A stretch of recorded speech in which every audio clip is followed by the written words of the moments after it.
Good morning. I'm Clint Griffiths. Happening right now, some 45,000 dock workers remain on the picket lines. They're on strike at 36 U.S. ports from Maine to Texas. At issue, the International Longshoremen's Association is demanding higher wages and a total ban on the automation of cranes, gates, and trucks that are used in the loading or unloading of freight. Now, those ports handle roughly half of the nation's cargo from ships. So what does it mean for ag trade in and out of the U.S.? Well, the International Food Policy Research Institute creating this graphic. The ag products in red are impacted by the strike, including fresh fruit along with beef and pork products, as we've been telling you about. But it also has the potential to impact more than $1 billion worth of dairy product exports.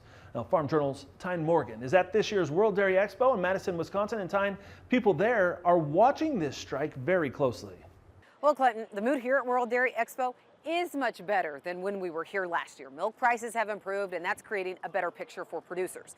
But the biggest concern right now is the strike at U.S. ports. Nearly 20% of the milk produced here in the U.S. is exported. And as we found out at World Dairy Expo, a large part of that goes through the ports being impacted by the strike. A little over 20% of the shipments last year, for instance, went out of the directly impacted ports.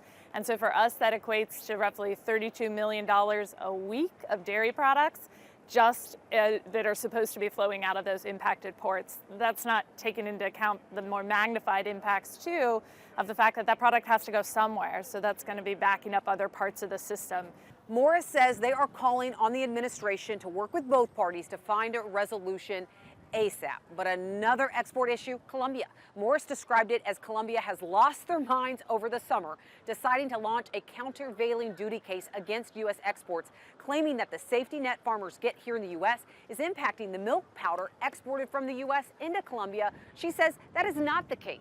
And there's a hearing today where the U.S. dairy industry and government will argue their case. Again, that hearing is happening today. Reporting from World Dairy Expo in Madison, Wisconsin, I'm Tyne Morgan for AgDay.